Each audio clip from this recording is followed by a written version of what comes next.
Hey guys, it's Kevin again, and in this video I'm going to review to you Total Drama All-Stars, episode 4, Food Fright.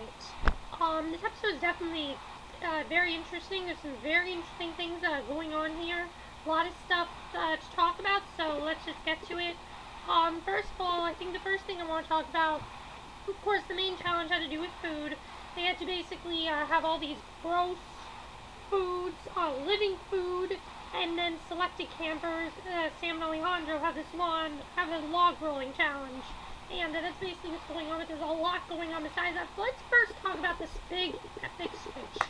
Courtney going to the villains, and Duncan going to the heroes. How did this work out for them? What happened? We see that Courtney really is not exactly doing well with this. She really doesn't think of herself as a villain. And she's kind of just being showing very bad sportsmanship, not really doing anything, not really wanting to do anything. And you know what? We didn't really see much Courtney in this episode. That's just bad sportsmanship. The fact that, she doesn't get this side, she's gonna get upset. It's just really stupid, and she's just showing some really bad sportsmanship, in my opinion. And it's not really, in this game, it's not really what you're supposed to do. It's not going to get you very far, and you're not really going to get anywhere doing that. So, I'm not exactly happy with Courtney about that, but, yeah, now with Duncan. Duncan is a little bit more silly because now that he's on the heroic hamsters, he really doesn't feel like a hero. He doesn't want to be a hero. He wants to be on the villain side, of course, with his girlfriend Gwen, because Gwen's on, Gwen's his girlfriend. He wants to be on his girlfriend's side. But he's kind of trying to figure out what to do. He's kind of worried that they're going to vote him off and that this was all just a plan to vote him off, get him comfortable this so we can vote him off so he's going to make sure that does not happen. And I don't really know if that's going to work for him, but I really hope it does, because I really like Duncan and I don't want him to get voted off. So Duncan, as far as we know so far, has not gotten voted off, but he didn't get voted off this episode, but he was very, very, very worried that he would. Alright. So yeah, that's basically what's going on there with the switch. Now let's talk about the actual challenge itself. There's some very interesting things going on here. First of all, there's Scott. Now, Scott, I know that I talked about Scott. He didn't really do a lot so far this whole season. And the thing is, he was the main villain last season, and now he's finally doing something. Scott has this really ingenious plan here. He is going to pretend, the reason he's laying low and everything is because he really has some big game moves up his sleeve.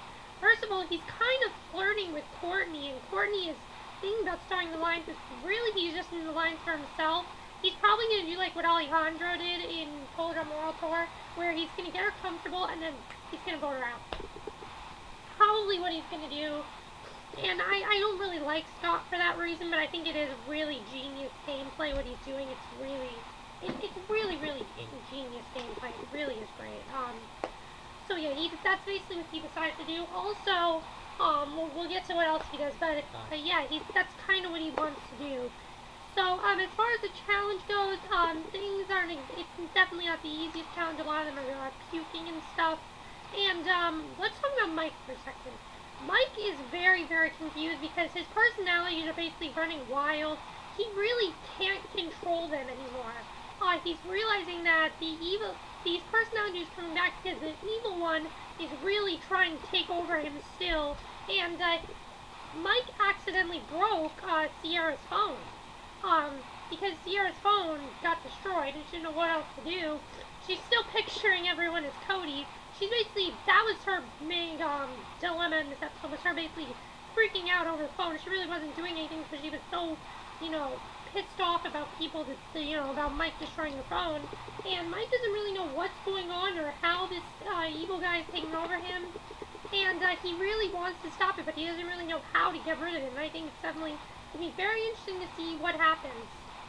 Now let's talk about Sam. Oh, Sam. I felt so bad for this episode.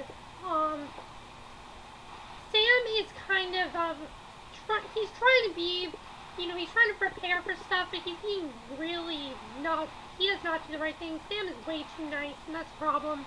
Sam is just too nice. He's been really great so far in the first 3 episodes, but this episode he really failed.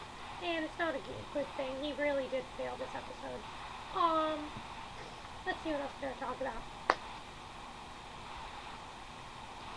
oh, I forgot to say, the villainous vultures had, just eaten those leeches, for breakfast, in the beginning of the episode, so they were not in good shape. They were really dizzy and stuff, so it was not a very good challenge. That's basically why Chris decided to have the challenge, was basically to torture them. I mean, he always likes to torture them. We know he likes to torture them, and that's one of the things that this show does, is it tortures the people.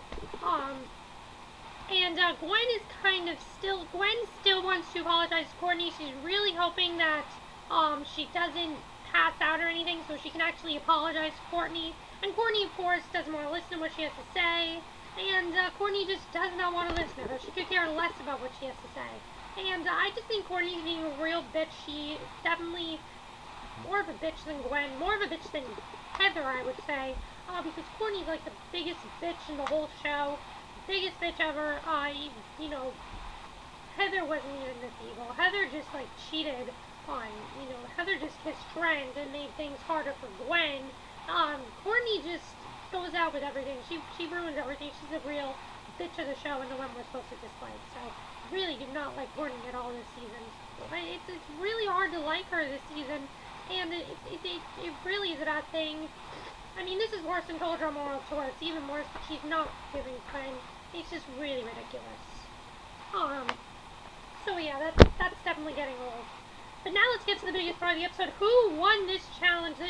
Who won the challenge? Basically, in the end, the heroes end up winning the challenge, but not first. Because then we see that the villains are about to, go up for, to go.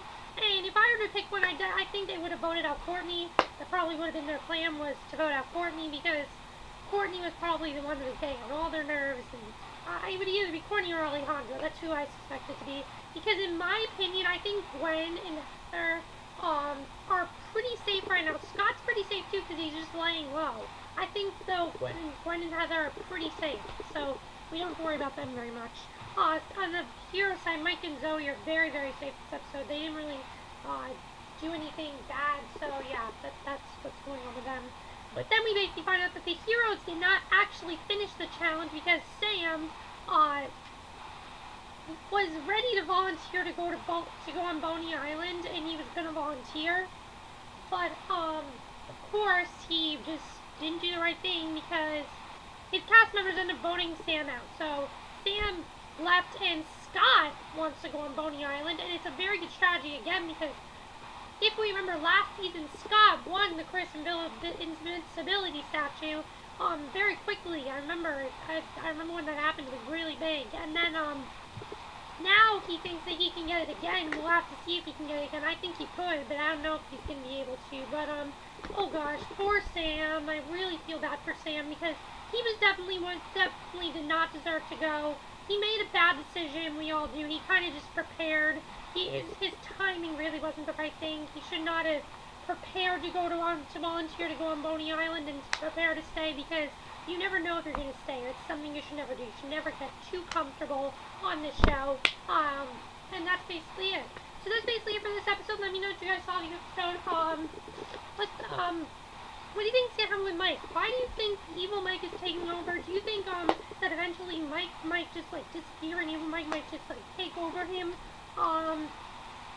What do you think of Courtney? Do you think Courtney is just being way too unreasonable? I definitely think Courtney's being very unreasonable. Sam, are you sad to see Sam leave? Scott, what do you think of Scott's plan? I think it's ingenious. It's definitely an ingenious plan. It's really good. And that's it for this review. Hope you enjoyed it, and I'll see you guys next video. Okay, bye.